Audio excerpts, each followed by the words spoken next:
আছে, এই তাকায় দেখ, আমাদের নবীকে আল্লাহ আমাদের কাছে ফিরাইয়া দিছে রে। আমাদের নবী আমাদের কাছে ফিরে আসছে।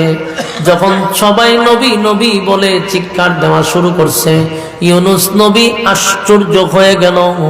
যেই জাতি কোনদিন আমার কথা শুনল না, আমারে মারধর করলো, আজকে তারা ইউনুস নবীরে পাইয়া খুশিতে আনন্দে পাগল পাড়া হয়ে গেছে। সবাই কান্না শুরু করছে যে আল্লাহ আমাদের ডাক আপনি কবুল করছেন, আমাদের নবীকে আমাদের কাছে ফিরাইয়া দিছেন। আনন্দে ইউনুস আলাইহিস সালাতু ওয়াস সালাম সিজদায় পড়ে বলে, মালিক আপনি পবিত্র, আমি জালিমদের অন্তর্ভুক্ত হয়ে গেছিলাম, সেখান থেকে আপনি আমারে উদ্ধার করছেন।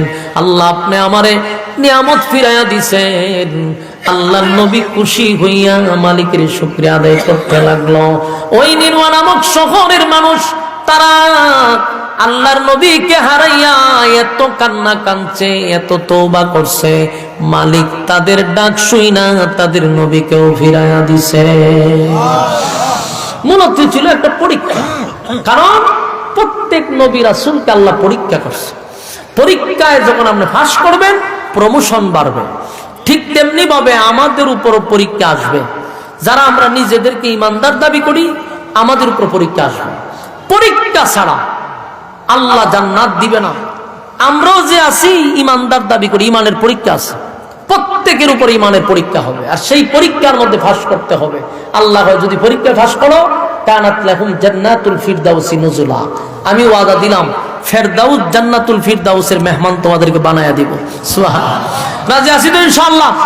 কারা কারা পরীক্ষায় উত্তীর্ণ হতে চান? লিল্লাহি তাকবীর।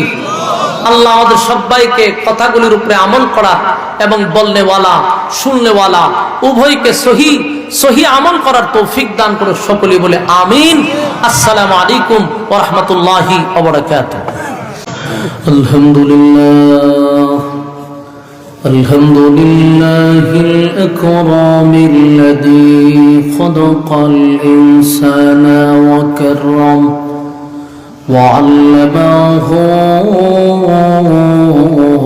من البيان ما لم يعلم فسبحان الذي لا يحصى امتنانه باللسان ولا بالقلم ونشهد أن لا إله إلا الله وحده لا شريك له وأشهد أن سيدنا وسندنا وحبيبنا ومولانا محمدا عبد الله ورسوله أرسله بالحق بشيرا ونذيرا وداعيا إلى الله بإذنه وسراجا منيرا. أما بعد فأعوذ بالله من الشيطان الرجيم.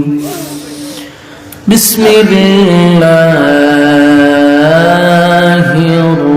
الرحمن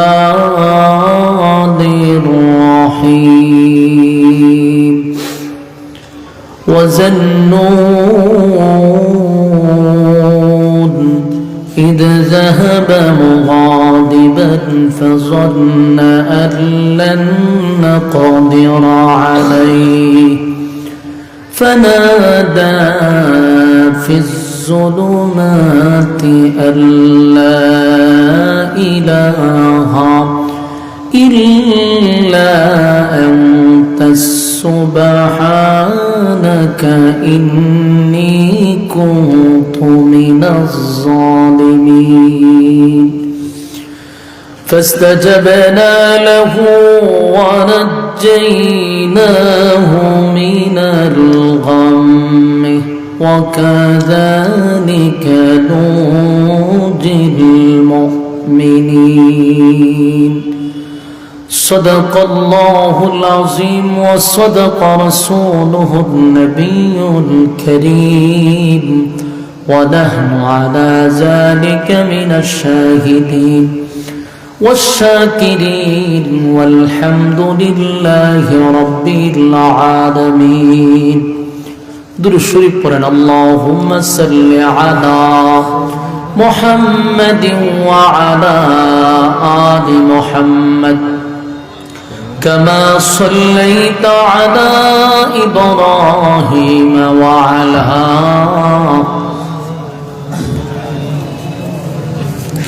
إنك حميد مجيد اللهم بارك على محمد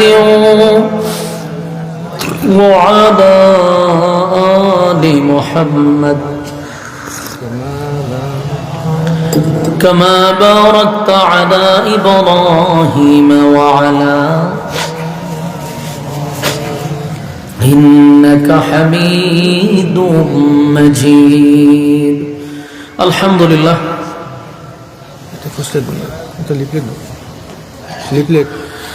ইসলামিক জনকল্যাণ সংস্কার উদ্যোগে আয়োজিত কালীগঞ্জ বাজার এর উদ্যোগে ওয়াজুদার মাহফিলের সম্মানিত সভাপতি, প্রধান অতিথি, বিশেষ অতিথিবৃন্দ, মুআজ্জাজ মুকাররম হযরত উলামায়ে কেরাম, উপস্থিত নওজোয়ান তরুণ যুবক ভাইরা, মাইকের আওয়াজ যতটুকু দূরে যায় অবস্থানরত পর্দানিশী মা ও বোনেরা, সকলকে আমার অন্তরস্থল থেকে জ্ঞাপন করছি মোবারক। শুকরিয়া আদায় করছি যে আল্লাহ রাব্বুল আলামিন দুনিয়ার সমস্ত ফিতনা ফাসাদ থেকে হেফাজত করে অসংখ্য মানুষের মাঝখান থেকে যাচাই বাছাই করে নির্বাচিত করে পছন্দ করে ভালোবেসে বরকতি এক মজলিসে আসার বসার তৌফিক দান করেছেন। শুকরিয়া আদায় করছি আলহামদুলিল্লাহ। লক্ষ কোটি দুরুদ এবং সালাম আল্লাহর সৃষ্টির প্রধান আকর্ষণ জনাবে মুহাম্মদুর রাসূলুল্লাহ সাল্লাল্লাহু আলাইহি ওয়াসাল্লামের উপর। সম্মানিত সুধী, আমরা যারা রাস্তাঘাটে দোকানপাটে অনর্থক সময় নষ্ট করছি, মেহেরবানি করে আমরা প্যান্ডেলে চলে আসি। অত্যন্ত গুরুত্বপূর্ণ একটি মজলিস। আল্লাহ রসুল বলেন, নাজালাত আলাইহিমুস সাকিনা, যতক্ষণ আপনারা এখানে বসা থাকবেন উপর থেকে সাকিনা রহমত নাজিল হবে। এই জন্য এই মজলিসগুলো অনেক দামি মজলিস, মেহেরবানি করে বসে যায়। আমি আপনাদের সামনে পরিচিত একটি আয়াত তেলাওয়াত করছি, যে আয়াতটি আমরা মুসিবতে পড়লে পড়ি। যখনই কোনো বিপদ আসে তখন আমাদের মুখ থেকে অটোমেটিক এই আয়াতটা বাহির হয়, লা ইলাহা ইল্লা আনতা সুবহানাকা ইন্নী কুনতু মিনাজ জালিমিন। মুসিবতে পড়লে আমরা আয়াতটা পড়ে থাকি। আল্লাহ রাব্বুল আলামিন এই আয়াতটা কেন আমরা পড়ি এবং এই আয়াতের দ্বারা আমাদের ফায়দা কি, এই বিষয়ে আমরা একটু আলোচনা করব। এবং এই আয়াতগুলির মধ্যে একজন মাছওয়ালার গঠন আল্লাহ বর্ণনা করছে। সাহেবিল হুদ, মাছওয়ালা।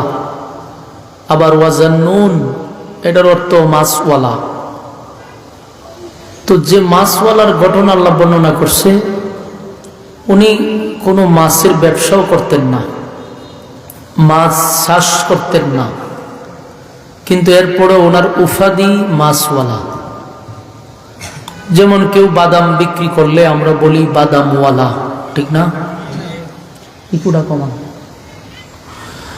মাছ বিক্রি করলে আমরা বলি মাছওয়ালা। কেউ ব্যান চালাইলে বলি ব্যানওয়ালা।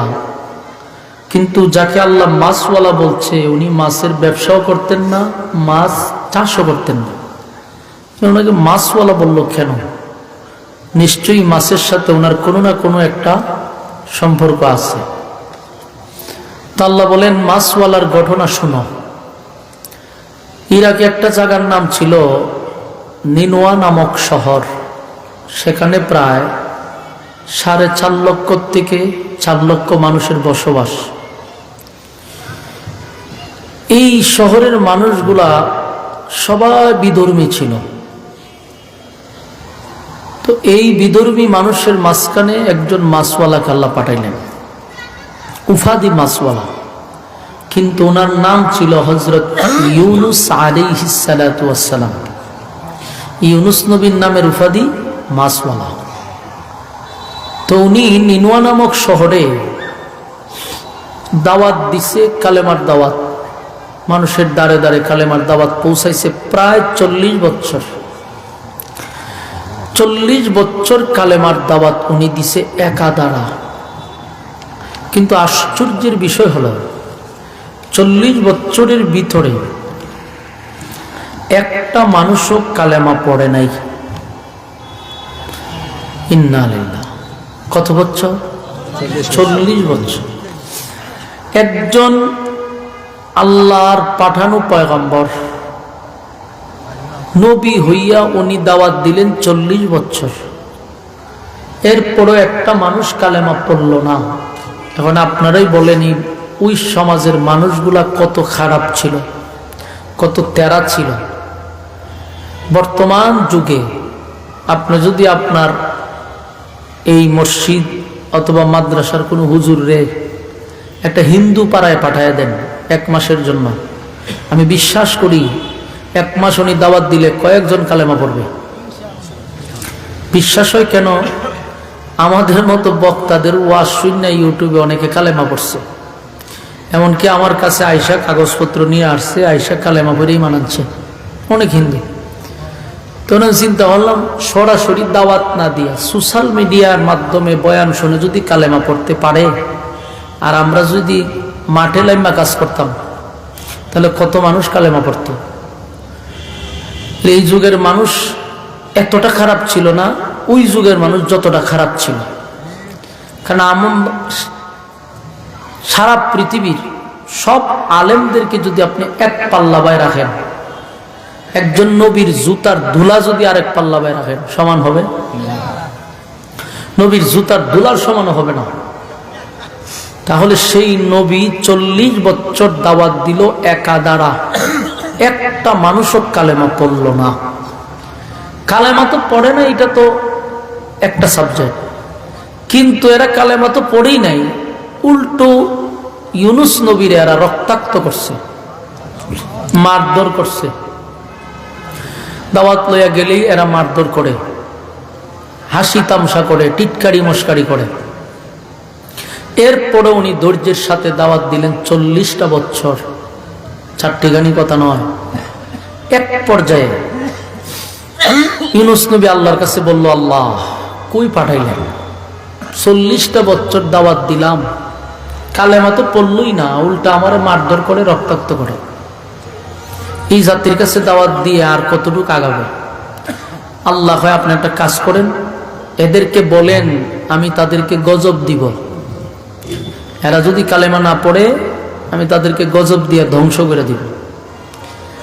ইউনুস আলাইহিস সালাতু ওয়াস সালাম ওনার কওমের লোকদেরকে একত্রিত করে বললেন, তোমরা যে কালেমা পড়তেছো না, উল্টা আমারও মারধর করতেছো, তোমাদের উপরে আল্লাহ গজব দিবে, তোমাদেরকে ধ্বংস করে দিবে। তো এই কথা বলার পরে উচিত ছিল তাদের ভয় পাওয়া, ঠিক না?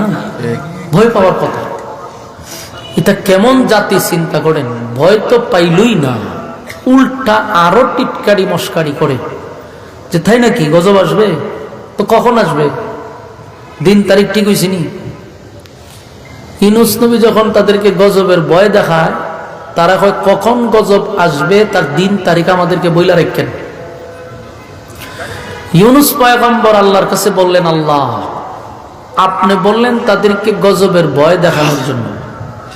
ইটা এমন এক জাতি গজবের কথা বলার পরে উল্টা আরো কয় গজব কবে দিবেন, দিন তারিখ বইলা দিতেন। তো অনেকদিন এদেরকে ভয় দেখাচ্ছে, এরা যখন বুঝে না, ভয় করে না, আল্লাহ বলল ঠিক আছে, এদেরকে বলেন 3 দিন পরেই এদের উপরে গজব দিব। দিন তারিখ ঠিক হয়ে গেছে। কওমের কাছে ইউনূস নবী বললেন, আপনারা যে কালেমা পড়লেন না, উল্টা মারধর করলেন, গজব আসবে আসবে আপনাদেরকে বললাম, আপনারা আমার কাছে দিন তারিখ চাইছেন, তো আল্লাহ এখন দিন তারিখ ঠিক করে দিছে। কবে? 3 দিন পরে গজব আসবে। এরকম এখন বালা খামিস একটা দিন তারিখ দিচ্ছেন, আমরাও অপেক্ষা করতেছি কবে গজব আসবে, কোনো অসুবিধা নেই। এই 3 দিন পরে গজব আসবে শোনার পরে এরা ভয় পায় নাই, উল্টা কয় আমরা অপেক্ষায় আছি। ইউনূস নবী বুঝতে পারছে যে এই জাতির আর কোনো কাম হইতো না। উনি করলো কি, ওনার স্ত্রী এবং 2 সন্তান নিয়া এই শহর ছাইরা আরেক শহরে চলে গেছে। তো একদিন চলে গেছে, আর রয়েছে 2 দিন। 2 দিন যখন রয়েছে, তখন এদের মধ্যে এদের যে সর্দার, একটু বুঝে, ভালো বুঝে, এরকম একজন ব্যক্তি তার কওমের লোকদেরকে একত্রিত করে বলল, শোনো, 40টা বছর একা দাঁড়া কালেমার দাওয়াত দিছে ইউনূস পয়গম্বর। আমরা তারে মারধর করছি, রক্তাক্ত করছি, গালমন্দ করছি, প্রতিবাদ করে নাই, শুধু নিঃস্বার্থে আমাদেরকে দাওয়াত দিয়ে গেছে। গজব আসবে আসবে আমাদেরকে বহুদিন বলছে, আমরা তাকে বলছি গজবের দিন তারিখ যেন আমাদেরকে ঠিক করে দেয়। সে তার রবের কাছ থেকে খবর নিয়ে আমাদের কাছে পৌঁছাইছে গজব 3 দিন পরে আসবে। এখন তোমরা যেইভাবে আনন্দ ফুর্তি নিয়ে আসো, মনে করো ধরে নাও যদি ইউনূসের কথাই সঠিক হয় আর গজব যদি চইলা আসে, তখন কি করবা? তখন তোমাদের কি হবে? আমাদের তো একটা ব্যবস্থা নেওয়া দরকার। মনে করো গজব চলে আসলো, তখন কি করবা? আরে গজব আসবে না। সর্দার বলল, যদি ইউনূস তার বাড়িতে থাকে তাহলে গজব আসবে না, এটা আমিও গ্যারান্টি দিতে পারি। আর যদি ইউনূস তার বাড়িতে না থাকে তাহলে গজব যে আসবে এতে কোনো সন্দেহ নেই। কারণ অন্যান্য নবীদের জীবনী পড়ে দেখলাম, গজবের ঘোষণা দিয়ে কোনো নবী তার এলাকায় থাকতো না। এটাই ছিল সিস্টেম। তারা এখান থেকে লোক পাঠাইছে ইউনূস নবীর বাড়িতে, গিয়ে দেখে ঘরে তালা লাগানো, সেখানে উনি নাই। গ্রামে তালাশ করছে, নাই। শহরে তালাশ করছে, নাই, কোথাও নেই। এখন তাদের ভিতরে একটা ভয় ঢুকছে, গজব যদি নাই আসতো তাহলে তো ইউনূস নবী থাকতো। ইউনূস নবী যেহেতু চলে গেছে, তখন তাদের সর্দার বলল যে 100% গজব আসবে, এতে কোনো সন্দেহ নেই। এখন একটু লড়াছড়া এরা দিছে, চলে গেল আরেক দিন, বাকি আছে 1 দিন। তারা সব লোক একত্রিত হইয়া চিন্তায় পড়ে গেছে কি করা যায় যদি গজব চলে আসে। এর ভিতরে অনেক তালাশ করছে, তারা ইউনূস নবীরে পায় নাই। 3 দিন হয়ে গেল, সকালবেলায় ঘুম থেকে জাগ্রত হইয়া দেখে আকাশটা কালো হয়ে গেছে। এরকম কালো আকাশ তারা কখনো আর দেখে নাই, এবং একটা বিকট আওয়াজ হচ্ছে। তার মানে তারা গজব দেখে ফেলাইছে। বলুন, গজব দেখে ফেলাইছে।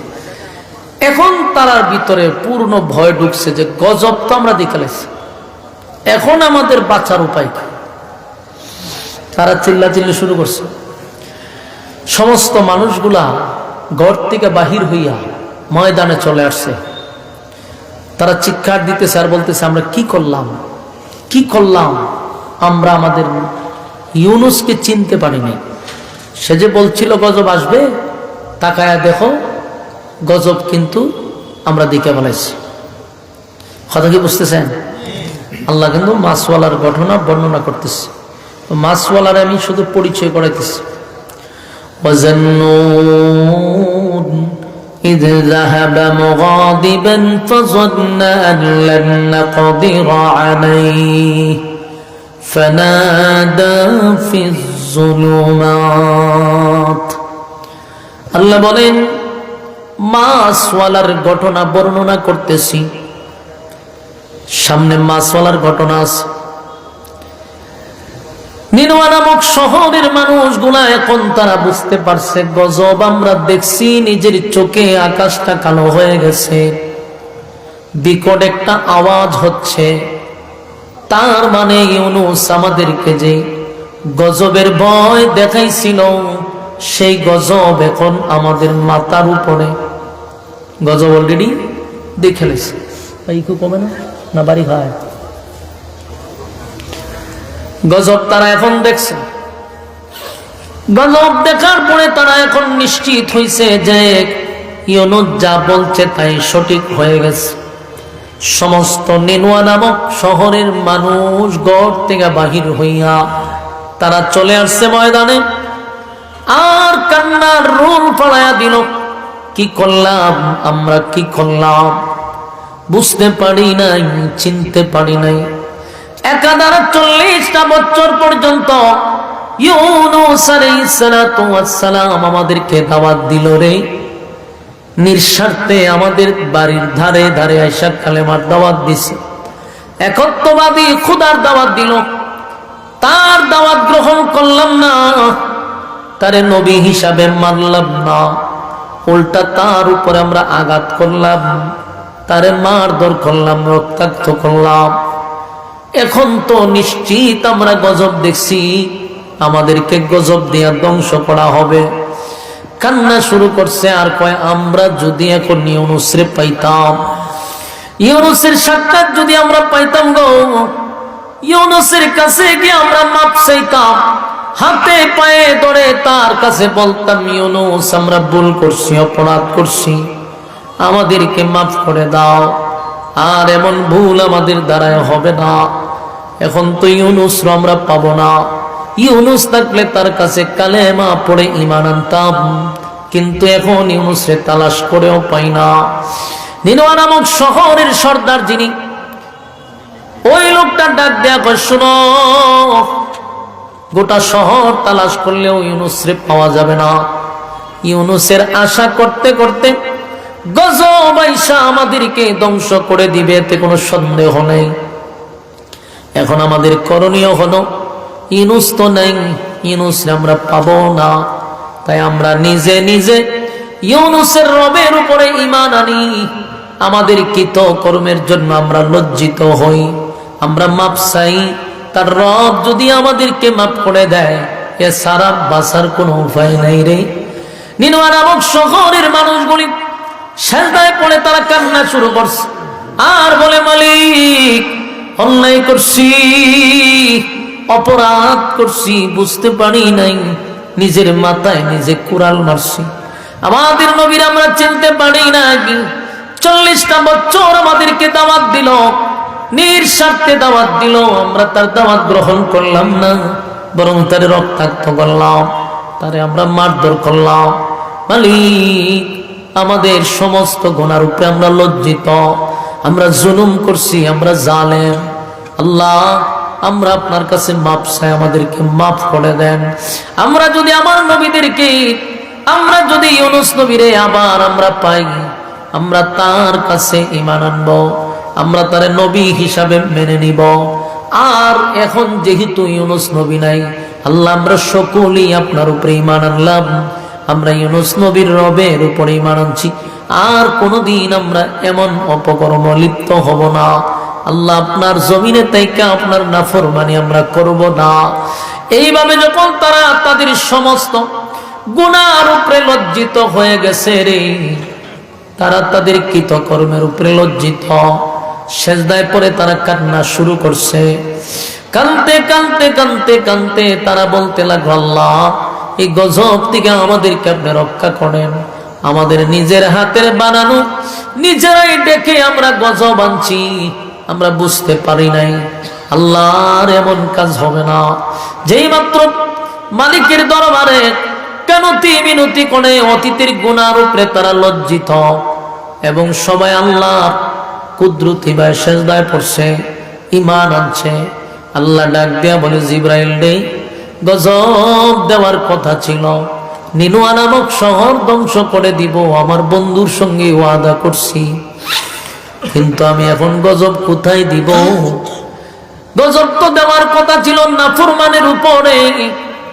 আল্লাহর গজব তো আসে যখন জমিনে নাফরমানি হয়, জমিনে গুনাহের প্রতিযোগিতা হয়, তখন আল্লাহ গজব দিয়া ধ্বংস করে দেয়। এখন যে আমি গজব পাঠাবো, কাদের উপরে গজব পাঠাবো? যেই জাতি কিছুক্ষণ আগেও তারা আমার নাফরমানি করছে, আর এই জাতি এখন সবাই আমার উপরে ঈমান আনছে, তাদের তওবা আমি আল্লাহ গ্রহণ করছি, তাদের তওবা আমি আল্লাহ কবুল করছি, কারণ আমার রহমতের মধ্যে জোশ উঠে গেছে বান্দাদের কানতি মিনতি। আর বান্দা ওয়াদা করছি গুনাহ করবে না, আমার উপরে ঈমান আনছে, ঈমানদারের উপরে তো গজব দেব না। জিব্রাইল রে, ঈমানদারের উপরে তো আমি গজব দিতে পারি না, আমার বান্দাদের উপরে আমি গজব দিতে পারি না। আল্লাহ তাআলা গজব উঠায়া নেওয়ার সিদ্ধান্ত নিলেন। মালিক বললেন, জিব্রাইল আমি গজব উঠায়া নিলাম। নিনওয়া নামক শহরের মানুষগুলা আসমানের দিকে তাকায়া দেখে আসমানটা পরিষ্কার হয়ে যাচ্ছে। বিকট আওয়াজ ছিল, সেটা আস্তে আস্তে আওয়াজ বন্ধ হয়ে গেছে, আকাশটাও পরিষ্কার হয়ে গেছে। ওই শহরের মানুষগুলা তাকায়া বলে, দেখো আসমানের দিকে তাকাও, আমাদের রব আমাদের কালেমা গ্রহণ করছে, আমাদের রব আমাদের তওবা কবুল করছে। ওই তাকায়া দেখ, আসমান পরিষ্কার হয়ে গেছে রে, আওয়াজটা যেন বন্ধ হয়ে গেছে, আমাদের মালিক আমাদের তওবা কবুল করছে। আল্লাহ গজব উঠায়া নিল। আমার যুবক ভাইয়েরা, নিনওয়া নামক শহর ধ্বংস হয়ে যাওয়ার কথা, আল্লাহ গজব দিয়া জমিন উল্টায়া দেওয়ার কথা, কিন্তু গজব আসলো না, ধ্বংস হইল না। এই খবর কিন্তু এখন পর্যন্ত ইউনুস নবী জানে না। ইউনুস নবী আরেক শহরে বসা, এখানকার কি ঘটনা ঘটল, কি হইল, ইউনুস নবী কিছুই তো জানে না। নিনওয়া নামক শহর, ইউনুস নবীর ধারণা আজকে গজব দিয়ে আল্লাহ হয়তো বা দেশ ধ্বংস করে দিছে, কিন্তু ওনার অনেক কিছু অজানা। 2 দিন 3 দিন গেল, ইউনুস নবী মনে করছে এতক্ষণে হয়তো বা নিনওয়া নামক শহরটা আল্লাহ ধ্বংস করে দিছে। 3 দিন পরে নিনওয়া নামক শহর থেকে একজন মানুষ গেছে, ইউনুস নবী যেই শহরে থাকে। ইউনুস নবী লোকটারে দেখে চিনতে পারছে এটা নিনওয়া নামক শহরের মানুষ। উনি ওনার চেহারা দেখে ওই লোকটাকে বলল, আপনি কোথা থেকে আসলেন? কয়, আমি তো নিনওয়া নামক শহর থেকে আসছি। কারণটা কি? ওই শহর না ধ্বংস হয়ে গেছে? শহর না ধ্বংস হয়ে গেছে, মানুষ সহ দেশ ধ্বংস হয়ে যাওয়ার কথা। ওই লোকটা ইউনুস নবীর চিনতে পারে নাই, বলছে না আমি তো এই শহর থেকে আসছি, শহর ধ্বংস হয় নাই, সব ঠিকঠাক আছে। ইউনুস আলাইহিস সালাম সেখান থেকে দ্রুত সরে গেছে। উনি চিন্তায় পড়ে গেছে, ঘটনা কি? আল্লাহ নিজে আমারে ওয়াদা দিল শহর ধ্বংস করে দিব, এতক্ষণে ধ্বংস হয়ে যাওয়ার কথা আজকে 3 দিন। কিন্তু ওই লোকটা ওই ইউনুস নবীরে বলে নাই যে আমরা কালেমা পড়ে ঈমান আনছি, ওই লোকটা বলে নাই যে আমরা তওবা করছি। এই জন্য আল্লাহ গজব উঠায় আনিছে। ইউনুস নবী চিন্তিত, যেই লোকগুলার আমি 40 বছর কালেমার দাওয়াত দিলাম, একটা মানুষ কালেমা পড়ে নাই, আর এই জাতি এখন ধ্বংস হয় নাই। ইউনুস নবীর ঘটনা বর্ণনা করে নাই যে আমরা কালেমা পড়ছি, আমরা তওবা করছি, আল্লাহ গজব উঠায় নিছে, এই ব্যাখ্যাগুলি দেয় নাই। আর উনি এই বিষয়ে জানে না, কারণ নবীরা কি গায়েব জানতো? আপনাদের আকীদা কি তা? নবীরা গায়েব জানে? তো নবী যদি গায়েব জানতো তো উনি ডাইরেক্ট চলে আসতো শহরে, যে আমার এলাকার মানুষ সব কালেমা পড়ে নিছে। এখান থেকে প্রমাণ করে নবীরা গায়েব জানতেন না। আল্লাহ যা জানাইতো নবীরা তা জানতো, আল্লাহ না জানানো পর্যন্ত তারা কিছুই জানার ক্ষমতা ছিল না। এইদিকে পুরা দেশের মানুষ কালেমা পড়ছে, উনারে তালাশ করতেছে যে আমরা নবী কোথায়। এদিকে উনি চিন্তা করতেছি তা যে খারাপের খারাপ, এত 40 বছর দাওয়াত দিলাম, কালেমা পড়লো না, আমার মারলো, রক্তাক্ত করলো, গজব আসবে আসবে বলে ভয় দেখাইলাম, ভয় পাইল না, গজবের দিন তারিখ ঠিক করে দিলাম। এখন যেহেতু গজব আসে নাই, আর আমি যদি এখন যাই তারা আমার বাইরে মেরে লিখবে, কারণ এতদিন তো ভয় যেমন তেমনি, এখন তো গজবের দিন তারিখ ঠিক করে দিছি, এরপরে যেহেতু গজব আসছে না, এখন আমার তারা ভয়ও পাবে না, আর আমার এরা মেরে লিখব। ইউনূস নবী সব বনাস, এই এলাকা তার আমি আর যাব না, গেলে মেরে লিখব আমারে। সম্ভাবনা কথা এটাই, উনি তো আর জানে না। উনি না, এই শহরে আর যাওয়া যাবে না, এই মানুষ আমার পাইলে মেরে লিখব।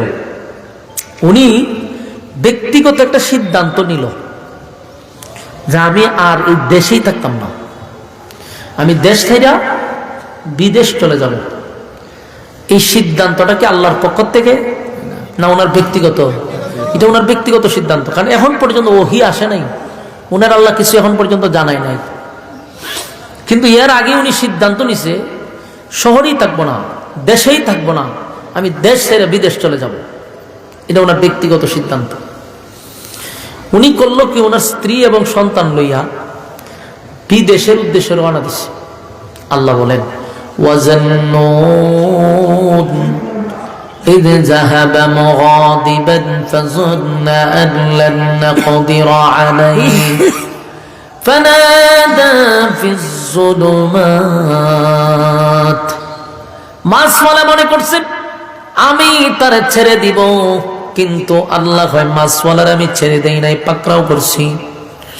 মাছওয়ালা মনে করছে তার আমি পাকড়াও করব না, কিন্তু আমি আল্লাহ তারে পাকড়াও করব।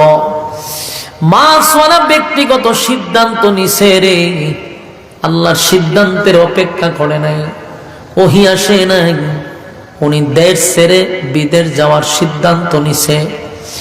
মাছওয়ালা দেশ ছেড়ে বিদেশ যাওয়ার সিদ্ধান্ত নিল, এটা আল্লাহর পক্ষ থেকে কোনো আদেশ করে নাই, ব্যক্তিগত সিদ্ধান্তে উনি রওনা দিছে। মনে করছে আমার মালিক আমারে পাকড়াও করবে না। আল্লাহ মাছওয়ালা মনে করছে আমি তারে ছেড়ে দিব, কিন্তু উনি ব্যক্তিগত সিদ্ধান্ত নিবে আমি আল্লাহ ওনাকে ছেড়ে দিব, এটা তো হতে পারে না। তাই আল্লাহ ওনারে পাকড়াও করছে। 2 সন্তান আর স্ত্রী লইয়া বিদেশ যাওয়ার রওনা দিছে। তখনকার যুগে তো আর বিমান আসেন না, তখনকার যুগে বিমানও নাই, গাড়িও নাই, ও হাইটা যাইতেই তো। আর বিদেশ যাওয়ার জন্য সাগর পথে এক দেশ থেকে আরেক দেশে যাইতে গেলে ওখানে জাহাজ ছিল। আরো হাজার হাজার বছর আগের ঘটনা, তখনও কিন্তু জাহাজ ছিল।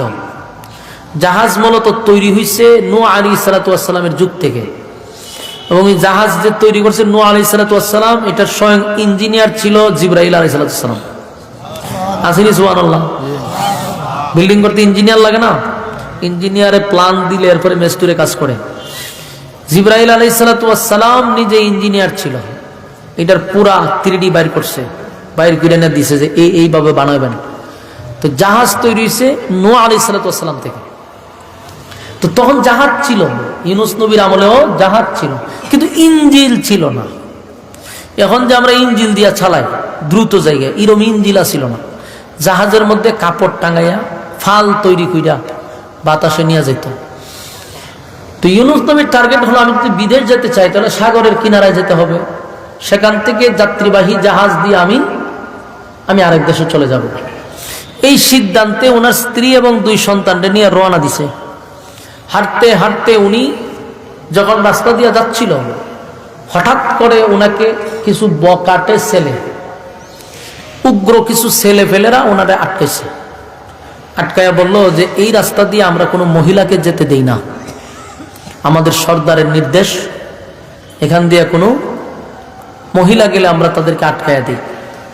দুর্চরিত্র লম্পট এক সর্দার নারীদেরকে আটকায়া দিত।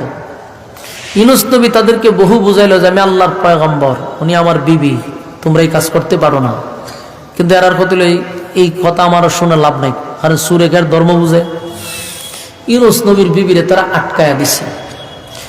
ইউনূস আলাইহিস সালাতু ওয়াস সালামের বিবি বলল যে স্বামী, আপনি আপনার সন্তান নিয়ে চলে যান, আর আমাকে আপনি আল্লাহর জিম্মায় রেখে যান। কার জিম্মা? আল্লাহর। ইউনূস নবী বাধ্য হইয়া স্ত্রীকে রেখে 2 সন্তান নিয়ে চলে গেছে। 2 সন্তান নিয়ে উনি যাইতে যাইতে নদীর পাড়ে গেছে। তো নদী পার হইয়া সাগরে যাইতে হইব। সাগরে সেখানে যাত্রীবাহী জাহাজ আছে। তখনকার যুগে তার এরকম ব্রিজ ছিল না, নদী পার হওয়ার কোনো সিস্টেম ছিল না, নদীতে লাইমাই তারপরে সাগরের পাড়ে যাইতে হইব। তো উনার 2 ছেলে, তো উনি করবে কি? এক ছেলেরে নদীর পাড়ে রাখছে, আর এক ছেলেরে কুলে নিয়ে নদীতে নামছে। নদীর পানি ছিল শান্ত, অল্প পানি, শান্ত পানি, নদীতে কোনো জোয়ার নাই। যখন মাছ নদীতে গেছে, এই শান্ত নদীর মধ্যে জোয়ার উঠে গেছে, পানির স্রোত বেড়ে গেছে। এত বাড়ছে যে উনি দাঁড়ায় থাকাটাই এখন মুসিবত। স্রোত বেড়ে গেছে, দাঁড়ায় থাকতে পারতেছে না। বলুন, স্রোত বাড়ছে না পাকড়াও করছে? পাকড়াও করে গেছে। إذ ذهب مغاضبا فظن أن لن نقدر عليه فنادى في الظلمات। মাছওয়ালা মনে করছে আমি তারে পাকড়াও করব না, কিন্তু পাকড়াও শুরু হয়ে গেছে। শান্ত নদী অশান্ত হয়ে গেছে। যেই নদীর পানি ছিল শান্ত, যেই মাত্র ইউনূস নবী তার সন্তান নিয়ে নামলো, পানিটা অশান্ত হয়ে গেছে, স্রোত বেড়ে গেছে, কোনোভাবেই উনি দাঁড়ায় থাকতে পারতেছে না। এত মারা বেড়ে গেল, পানির স্রোতে ওনার সন্তানটারে উনি আগলায় রাখতে পারল না।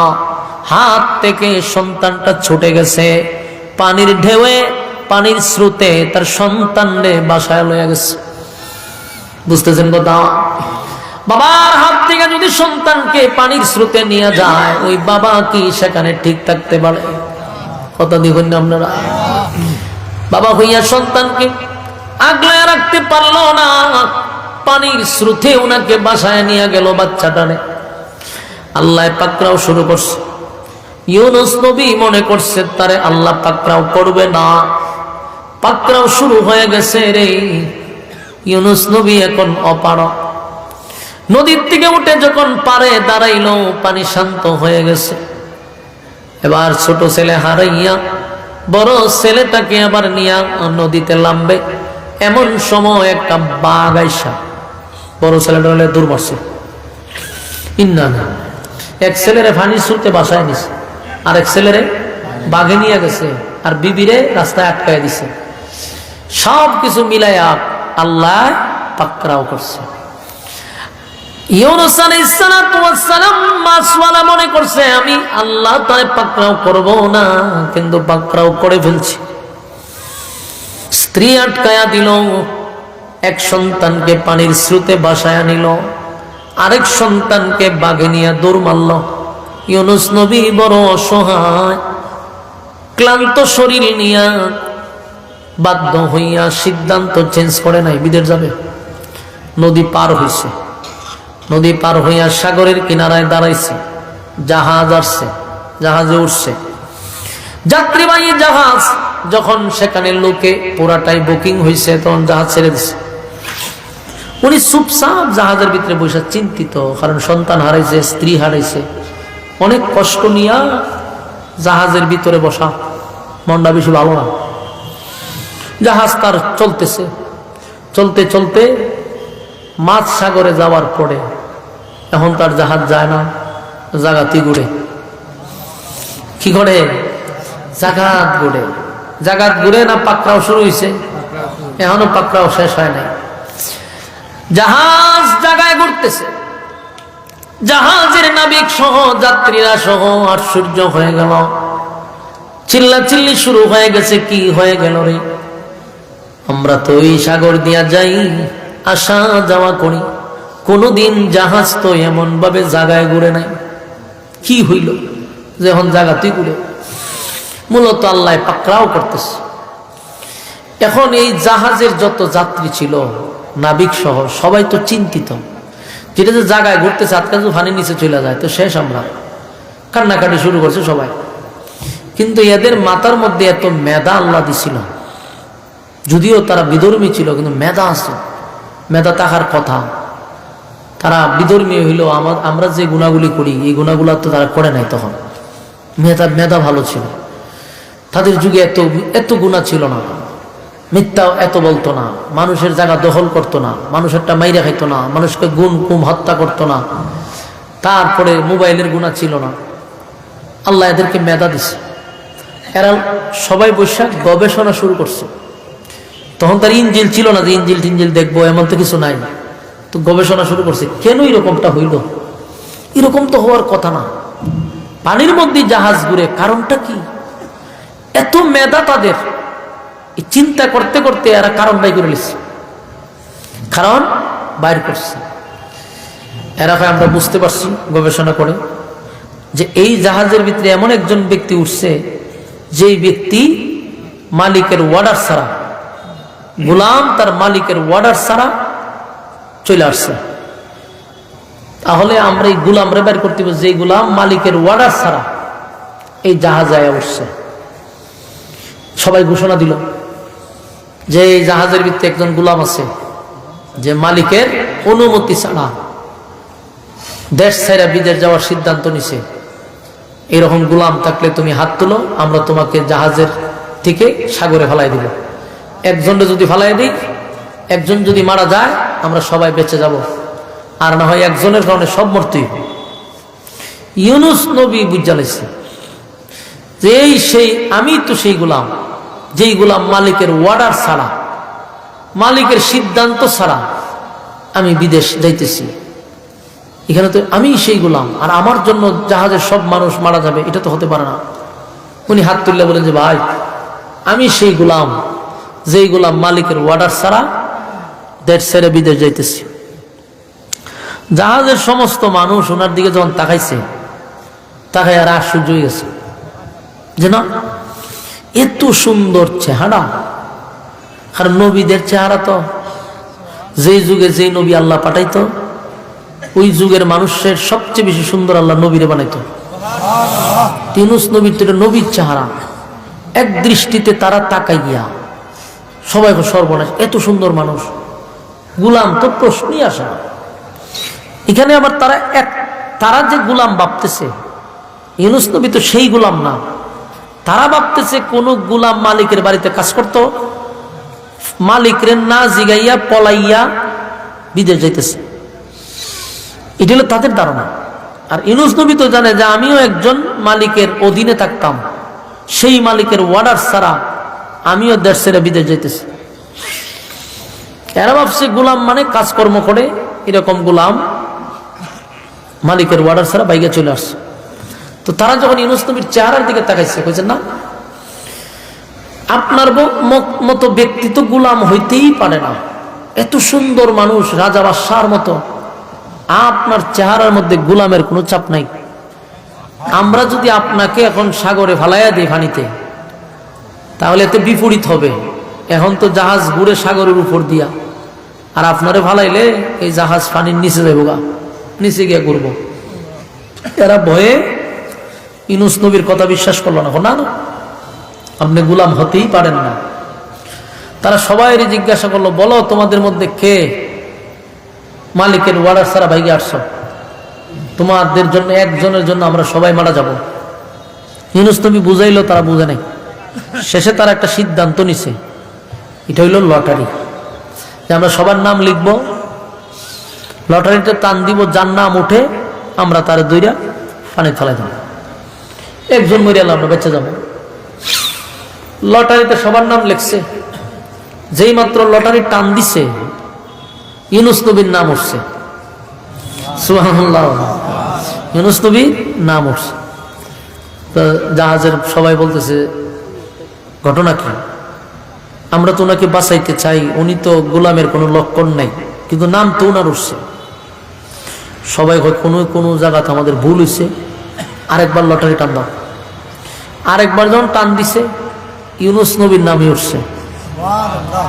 তারা বারবার ইউনুস নবীর দিকে তাকায়, লক্ষণ তো ভালো না, ঘটনা কি? দুইবার টান দিলাম, ওনার নামই উঠলো। এরা সিদ্ধান্ত নিতে পারতেছে না, যেমন কি করণীয় আমাদের। তারা শেষ পর্যন্ত বলল যে এখনো মনে হয় আমাদের ভুল হয়েছে, আরেকবার টান দাও। আরেকবার লটারির টান দিয়ে দিয়ে ইউনূস নবীর নাম আসছে। তখন এরা বলল যে হুজুর, আমরা তো আপনারা বাঁচাইতে চাই, কিন্তু আপনার কপাল খারাপ, আপনার নামই ওঠে, তো আপনারা মাফ করে দিয়েন, আপনারা ফালাই দিই। দু তিনজনে দুইটা ওনারে আতফাবো দুইটা ইউনূস নবীর সাগরে ফালাই দিছে। যেই পানিতে পালাইছে, পানিতে পড়বার আগেই বিশাল আকৃতির এক মাছ ইউনূস নবীর ভিতরে লেগে গেছে। পাইছেননি মাছের সাথে ওনার সম্পর্ক? এর লিগে আল্লাহ হয়েছে ওয়াজান্নুন, মাছওয়ালা, সাহিবিল হুত, মাছওয়ালা, ওনার মাছওয়ালা বলে আল্লাহ ডাক দিছে। وَظَنُّونَ إِذْ ذَهَبَ مُغَاضِبًا فَظَنَّ أَن لَّن نَّقْدِرَ عَلَيْهِ فَنَادَى فِي الظُّلُمَاتِ أَن لَّا إِلَٰهَ إِلَّا أَنتَ سُبْحَانَكَ إِنِّي كُنتُ مِنَ الظَّالِمِينَ لَا إِلَٰهَ إِلَّا أَنتَ سُبْحَانَكَ إِنِّي كُنتُ مِنَ الظَّالِمِينَ। ইউনূস আলাইহিস সালাতু ওয়াস সালাম বুঝতে পারছে আমার মালিক আমারে পাকড়াও করছে, পাকড়াও করছে, মালিক আমারে পাকড়াও করছে রে। তাই ইউনূস নবী মাছের পেটের ভিতরে যাওয়ার সাথে সাথে একটা সেকেন্ডও দেরি করে নাই, আল্লাহর শরণাপন্ন হয়ে গেছে। উনি বলতে লাগলেন লা ইলাহা ইল্লা আনতা সুবহানাকা ইন্নী কুনতু মিনাজ জালিমিন। আল্লাহ আপনি ছাড়া কোনো মাবুদ নাই, কোনো ইলাহ নাই, আল্লাহ আপনি পবিত্র, আমি জালিমদের অন্তর্ভুক্ত হয়ে গেছি। আল্লাহ আপনি ছাড়া আজকে আমারে বাঁচানে ওয়ালা কেউ নাই, উদ্ধার করনে ওয়ালা কেউ নাই। ইউনূস আলাইহিস সালাতু ওয়াস সালাম যখন শুরুতেই আল্লাহর শরণাপন্ন হয়ে গেল, আল্লাহ বলেন মাছরে আমি পেটের ভিতরে নেওয়ার অনুমতি দিছি, কিন্তু হজম করার শক্তি দেই নাই। সুবহানাল্লাহ।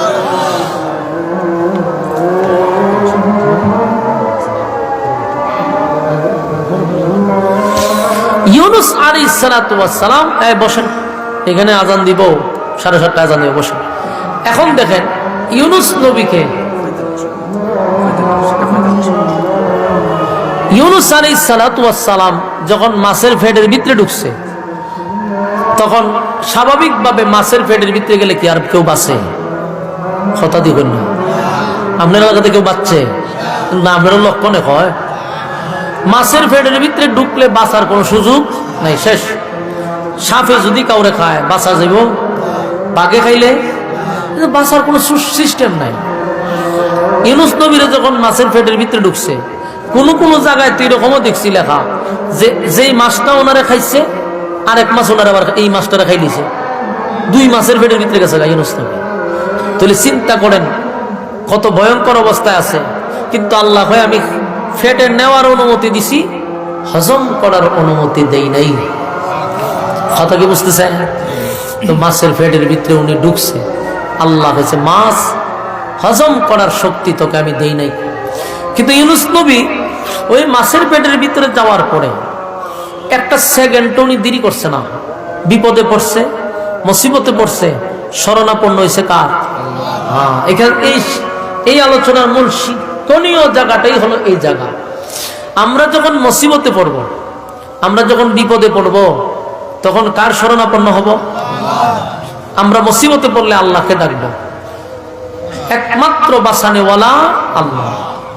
আমরা বিপদে বললে কোনো বাপরে যেন না ডাকি, কোনো বাবারে, কোনো দরবারে ডাকলে তাহলে বাঁচান যাইব। এই জন্য এখান থেকে আমাদের শিক্ষা দরকার, আমরা একমাত্র শরণাপন্ন হব আল্লাহ। ইউনূস আলাইহিস সালাতু ওয়াস সালাম মাছের পেটের ভিতরে যাওয়ার পরে বলতে লাগলো লা ইলাহা ইল্লা আনতাস সুবহানাকা ইন্নী কুনতু মিনাজ জালিমিন। উনি বুঝতে পারছে আমার মালিক আমারে পাকড়াও করছে, আমার মালিক আমারে পাকড়াও করছে, মালিক আমারে ধইরা ফেলাইছে, এখন আমার কি করণীয়? উনি আল্লাহর শরণাপন্ন হয়ে গেছে রে, আল্লাহর শরণাপন্ন হয়ে গেছে।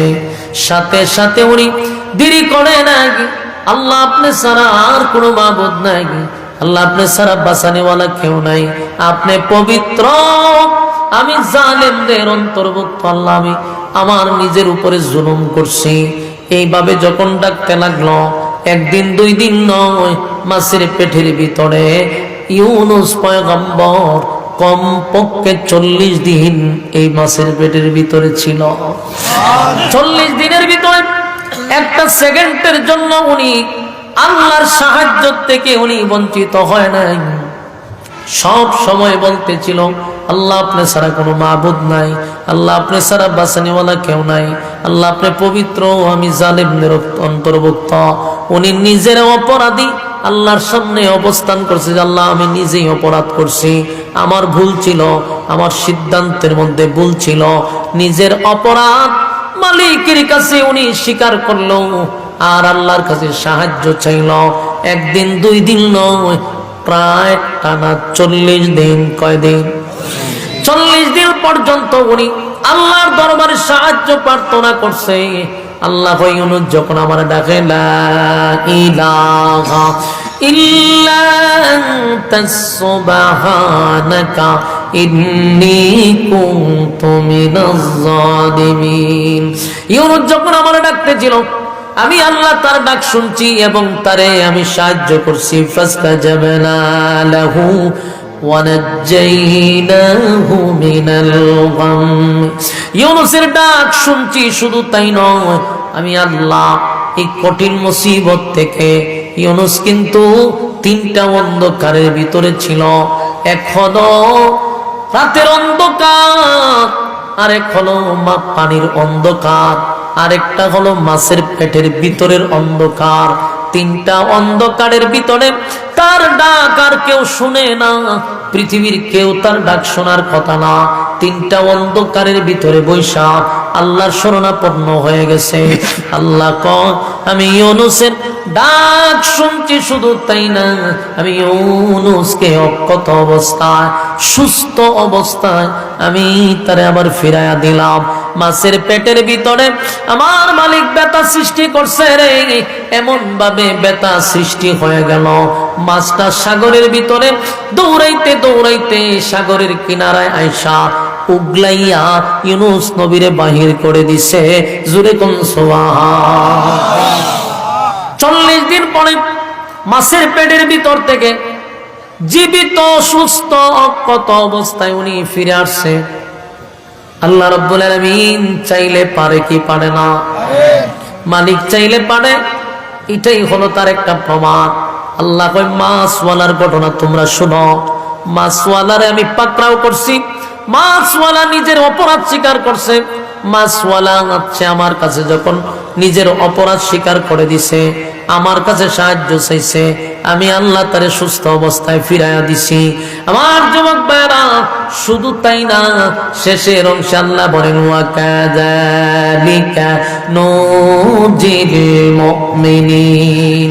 শুধু ইউনুস আলাইহিস সালাতু ওয়াস সালামকে আমি উদ্ধার করছি বিপদ থেকে, মুসিবত থেকে। বিষয়টা এমন না, কিয়ামত পর্যন্ত কোন বান্দা বান্দি যদি বিপদে পড়ে, মুসিবতে পড়ে, আমি আল্লাহর শরণাপন্ন হয়, ওয়াদা দিলাম আমিও তাদেরকে ওইভাবে হেফাজত করব।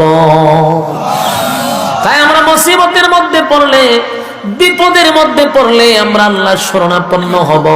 সাবধান, মুসিবতে পড়লে কোনো বাবারে ডাক দিব না, কোনো ফিরে আমরা শরণাপন্ন করব না, একমাত্র শরণাপন্ন হইব আল্লাহ। ইউনুস নবীর আল্লাহ ফিরাইয়া দিছে।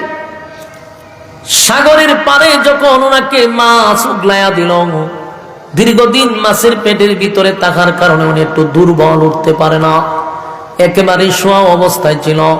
কুদরতি ভাবে আল্লাহ সেখানে খেজুর গাছের ব্যবস্থা করছে। খেজুর গাছের ব্যবস্থা আল্লাহ করে দিছে। সাগরের পানিটা ছিল লবণাক্ত, আল্লাহ সেই পানি ওনারে মিষ্টি পানির ব্যবস্থাও করে দিছে। উপর থেকে খেজুর পড়ে আর মিষ্টি পানি পান করে। উনি কিছুদিন পানি আর খেজুর খাওয়ার পরে আল্লাহ ওনাকে পরিপূর্ণ সুস্থ করে দিয়েছে, সুবহানাল্লাহ। এবার সুস্থ হওয়ার পরে ইউনূস আলাইহিস সালাতু ওয়াস সালাম সিদ্ধান্ত নিছে যে আমি আমার অসম্পূর্ণ কাজগুলা সম্পূর্ণ করতে হবে। আমি অন্যায় করছি, আমি ভুল সিদ্ধান্ত নিছি, কারণ আমি আল্লাহর অনুমতি ছাড়া আল্লাহর পক্ষ থেকে কোন সিদ্ধান্ত পাওয়ার আগেই আমি নিজে নিজে সিদ্ধান্ত নিছি, এটা আমার ভুল ছিল। এটা উনি নিজে স্বীকার করছে। আর বলে আমার মালিক আমার পাঠাইছে যেই এলাকায় কালেমার দাওয়াত দেওয়ার জন্য, আমি সেই জায়গা ছেড়ে চলে আসছি। না না, আমি আজকের থেকে সিদ্ধান্ত নিলাম আমি আমার মালিকের অসম্পূর্ণ কাজ যেটা আমার দিয়া করাইতে চাইছিল এটা আমি সম্পূর্ণ করব। উনি সিদ্ধান্ত নিছে আমি এখান থেকে নিনুয়া নামক শহরে যাব, সেখানে গিয়ে আবার কালেমার দাওয়াত দিব। আমি আমার উম্মতকে, আমি আমার কওমের লোককে আল্লাহর বাণী শোনাবো। কিন্তু উনি জানে না নিনুয়া নামক শহরের মানুষ কালেমা পড়ছে রে, কিন্তু উনি মাছের পেটের ভিতর থেকে বাহির হইয়া সিদ্ধান্ত কিন্তু নিছে আমি যাব নিনুয়া নামক শহরে কালেমার দাওয়াত দিব। তারা যদি আমারে হত্যা করে অসুবিধা নাই, আল্লাহর রাস্তায় আমি শাহাদাত বরণ করব, কিন্তু মালিকের সিদ্ধান্ত ছাড়া আমি আর কোথাও যাব না, এটা উনি স্বীকার করছে। এই সিদ্ধান্ত নিয়ে যখন উনি সামনের দিকে আগাইতেছিল, নিনুয়া নামক শহরের উদ্দেশ্যে উনি রওনা দিয়া দিছে। হাঁটতে হাঁটতে ওই নদীর কিনারায় গেছে, যেই নদীতে ওনার সন্তান চলে গেছিল। নদী পার হইয়া যখন সামনের দিকে রওনা দিছে, পিছন দিক থেকে একজন লোক ওনারে ডাক দেয়, ওগো আল্লাহর পয়গম্বর একটু দাঁড়ান। সুবহানাল্লাহ। ইউনূস আলাইহিস সালাতু ওয়াস সালাম আশ্চর্য হয়ে গেছে রে, আশ্চর্য হয়ে গেছে। 40টা বছর আমি কালেমার দাওয়াত দিলাম, কিন্তু আমারে কেউ পয়গম্বর বলে ডাক দেয় নাই, আল্লাহর নবী বলে কেউ ডাক দেয় নাই। এত দাওয়াত দিলাম, এত রক্তাক্ত হইলাম, কেউ আমারে নবী বলে ডাক দেয় নাই। আজকে আমার পিছন দিক দিয়া কে নবী বলে ডাক দেয়? হঠাৎ করে তাকায়া দেখে একজন একেবারে গরিব মানুষ, মাছ বাজারে বিক্রি করে খায়, এমন একজন ব্যক্তিকে উনি মাছওয়ালারে পাইলেন। বললেন, তুমি আমারে আল্লাহর পয়গম্বর বলে ডাক দিলা, তুমি কেমনে জানলা যে আমি আল্লাহর নবী? ওই লোকটা বলে, নবী গো, আজকে 40 দিন ধরে আপনাকে আমি পাগলের মতো ঘুরতেছি আর তালাশ করতেছি, কোথাও আপনারে পাই না। নদীর চতুর্দিকে আপনারে তালাশ করি, আমি পাই না। আপনি যে আল্লাহর পয়গম্বর এটা আমি জানতে পারছি, এবং আপনার চেহারায় প্রমাণ করে। আসেন আমার সঙ্গে। ওই লোকটার সঙ্গে ওনার বাড়িতে নিয়ে গেল, নিয়ে বসাইয়া বলল, হুজুর একটু সময় বসেন। ইউনূস নবী যখন তার বাড়িতে গিয়ে দাঁড়াইল, ঘরের ভিতর থেকে ইউনূস নবীর ছোট ছেলে, যেটাকে পানিতে বাসায় নিয়ে গেছিল, সেই ছেলেটার ইউনূস নবীর সামনে দাঁড় করাইছে। ইউনূস আলাইহিস সালাতু ওয়াস সালাম হারানো সন্তান ফিরে পাইছে রে। হারানো সন্তান যদি কেউ ফিরে পায়, এই আনন্দ কি আমি ওয়াজ করে বুঝাইতে পারবো?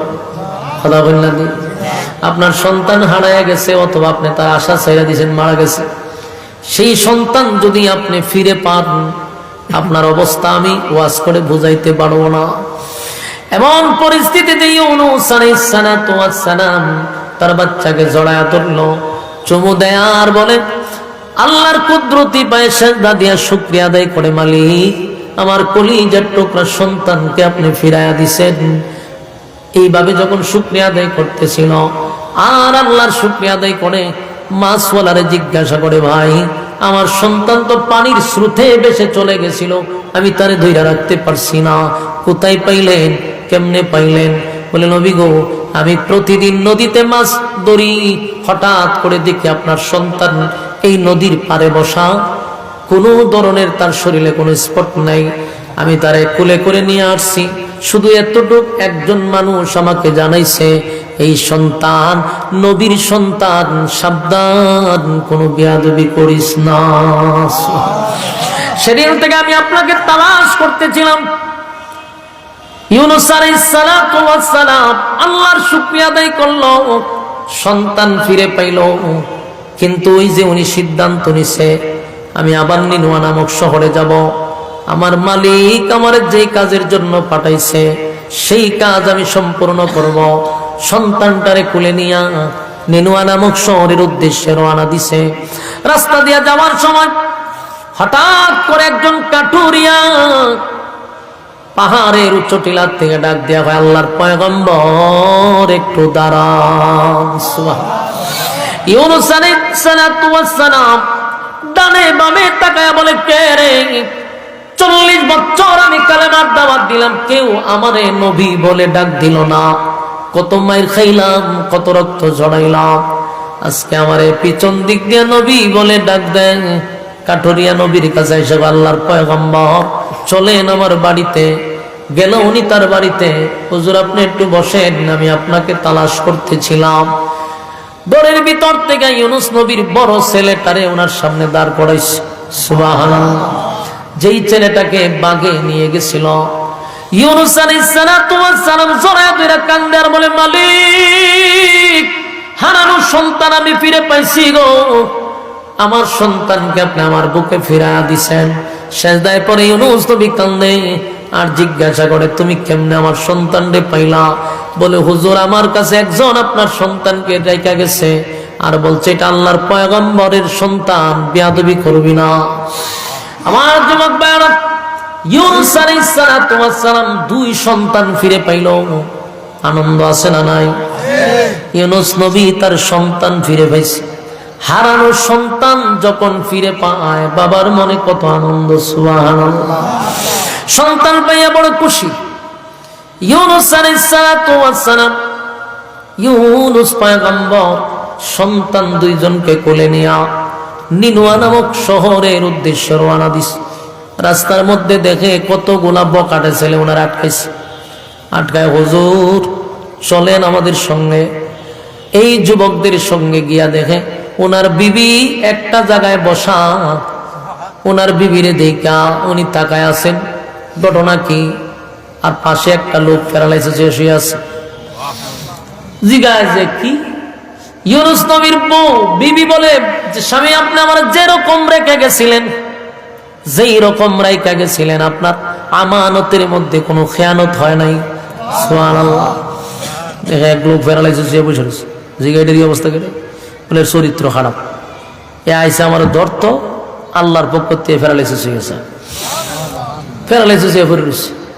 এরা দোয়া করছে, পয়গম্বর দোয়া করছে, লোকটা ভালো হয়ে গেছে, কালেমা পড়ছে, ঈমান আনছে। সুবহানাল্লাহ। এখন সন্তান পাইল, বিবি পাইল, খুশি না বেজা? হারানো সন্তান ফিরে পাইছে, স্ত্রী ফিরে পাইছে। ঘটনা হইল সন্তানগুলা কোথায় গেছিল, কিভাবে আসলো, লম্বা ঘটনা।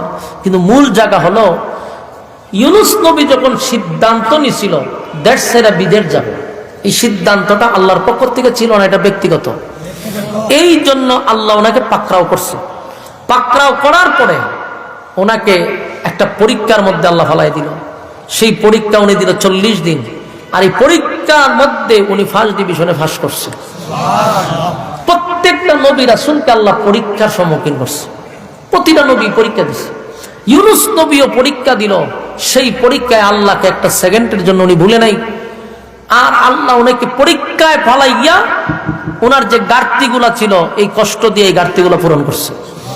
পরবর্তীতে ওনার সন্তান আল্লাহ ফিরাইয়া দিছে, স্ত্রীও ফিরাইয়া দিছে। এবার স্ত্রী সন্তান লইয়া ওনার মূল টার্গেট হলো আমার দেশে যেতে হবে।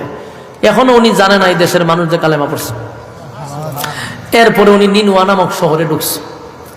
যেই মাত্র নিনুয়া নামক শহরে ঢুকছে, যে জাতি ইউনূস নবীকে প্রতিদিন মারধর করত, রক্তাক্ত করত, কালেমার দাওয়াত গ্রহণ করত না, উল্টা মারত।